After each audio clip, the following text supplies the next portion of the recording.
Pergunta 258. Quando na erraticidade, antes de começar nova existência corporal, tem o espírito consciência e previsão do que lhe sucederá no curso da vida terrena? Resposta: ele próprio escolhe o gênero de prova porque há de passar, e nisso consiste seu livre-arbítrio. Então, algumas questões importantes aqui. Primeiro, a ideia de que a autonomia moral é uma lei universal. A autonomia moral tem uma relação direta com o livre-arbítrio. Alguns alegam que não existe escolha no universo. Essa é a visão mecanicista, materialista da coisa. A doutrina espírita nos ensina o quê? Que o espírito, ao desencarnar, faz uma avaliação de tudo que ele passou, suas virtudes desenvolvidas, suas imperfeições nas quais ele tem que melhorar. A partir deste panorama, ele traça um roteiro de questões necessárias ao seu progresso. De acordo com esse roteiro, a família, o local, as circunstâncias dentro da vida social vão ser modeladas por essas necessidades. Então, o espírito escolhe o gênero de prova. Então, dependendo das circunstâncias, ele poderá nascer numa família muito abastada. Dependendo das circunstâncias, é necessário que ele nasça numa família com poucos recursos, com poucas condições de educação, com muitas condições. Tudo vai depender das circunstâncias na qual ele necessita se submeter. Então, essa é uma questão importante. Outra questão fundamental: quem escolhe? É o anjo da guarda dele que chega com um roteiro pronto? Você vai fazer isso, isso, isso e isso? É isso que a doutrina espírita ensina? Pelo menos é isso que a gente vê por aí. Não, meu anjo da guarda disse isso, meu anjo da guarda fez assim, o meu anjo da guarda não vai querer que eu faça isso, não, o meu anjo da guarda... Sempre uma visão passiva da lei de progresso, como se a lei de progresso dependesse de algo externo. Pois assim fazemos, o movimento espírita faz muito com Jesus. Jesus me dá inteligência. Não, se Jesus deixar isso, se Jesus deixar aquilo. Vem de uma cultura ainda de que as coisas vêm de forma exteriores, quando na verdade é um progresso. E ali está, o espírito escolhe o gênero de prova porque há de passar. Então, é o espírito.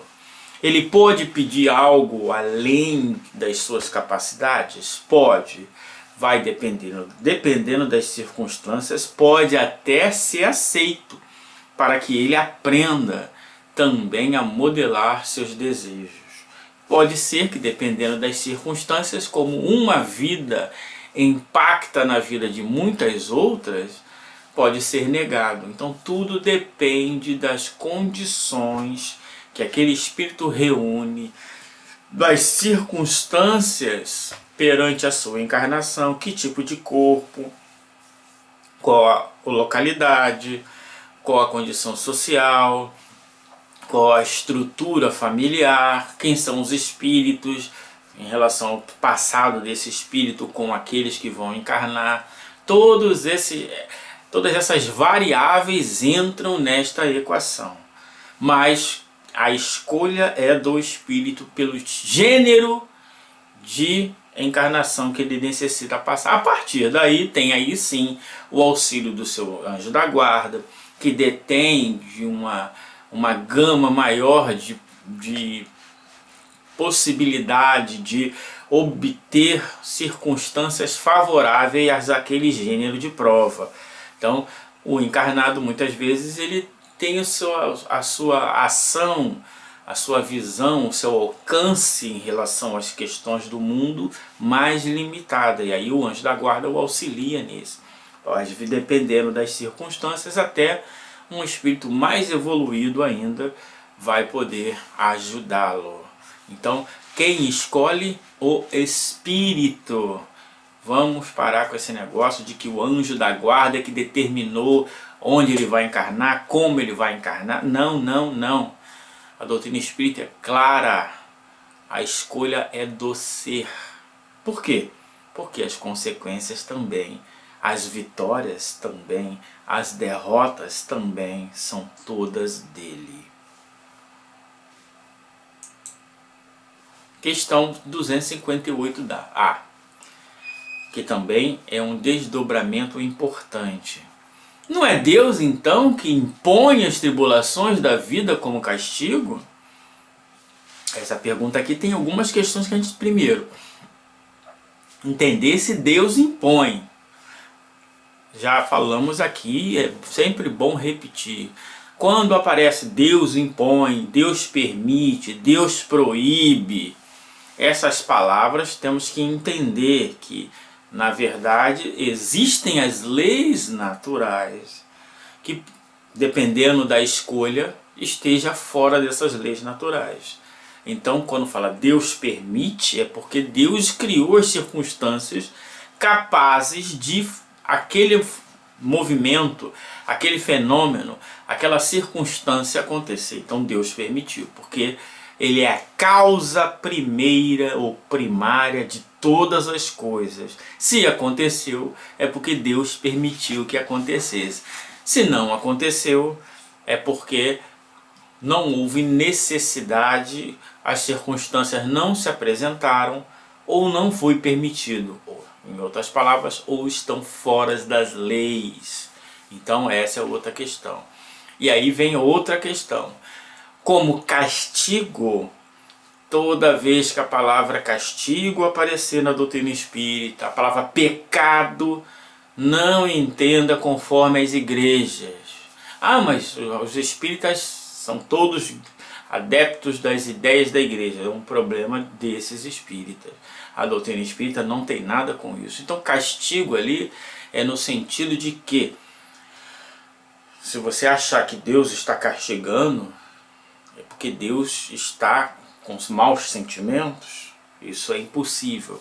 Na verdade, é quem recebe aquela ação ou aquela punição, também é outra palavra que a gente tem que tomar cuidado, aquela ação necessária, quem recebe aquela ação necessária, quem está naquelas circunstâncias necessárias, encara como um castigo, encara como punição. Sua consciência pesada lhe diz que algo de errado foi feito e que agora está sendo reparado ou expiado.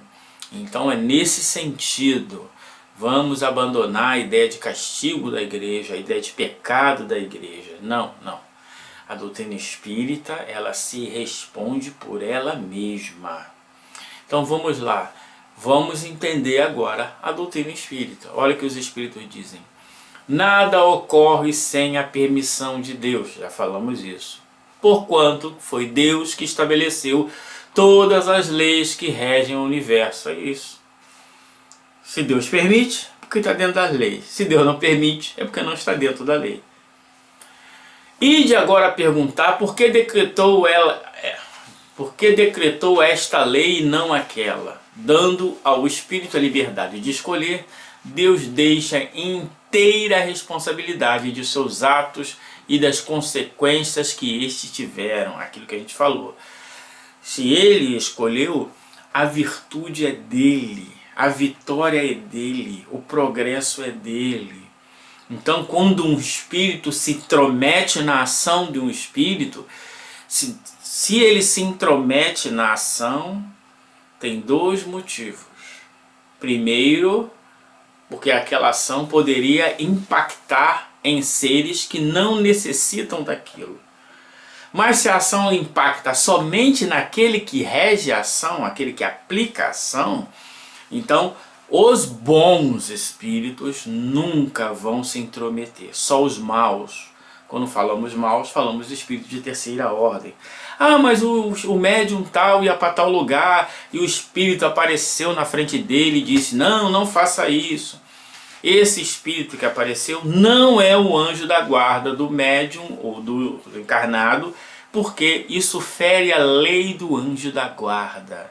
A lei do anjo da guarda diz que cada um, segundo as suas obras, as suas ações, vão gerar as consequências, que serão benéficas diretamente, ou serão benéficas, vamos dizer assim, mais para frente, porque a pessoa vai aprender, vai se arrepender do seu erro e vai aprender com ele.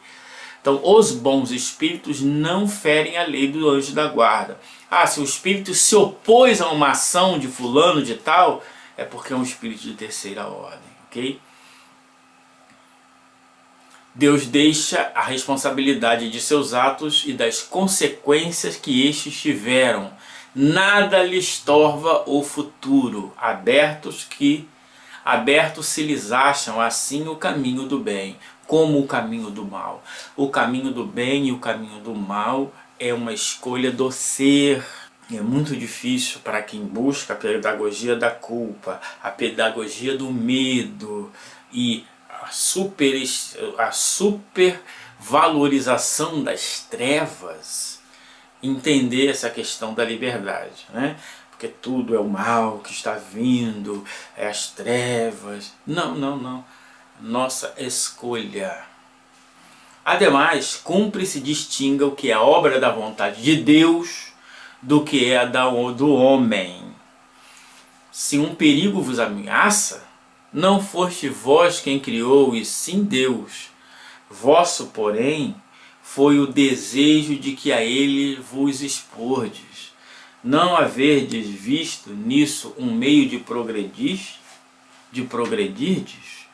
e Deus o permitiu. Então, se você vê um obstáculo, aquele obstáculo está ali dentro das leis naturais, dentro das vicissitudes da vida corporal.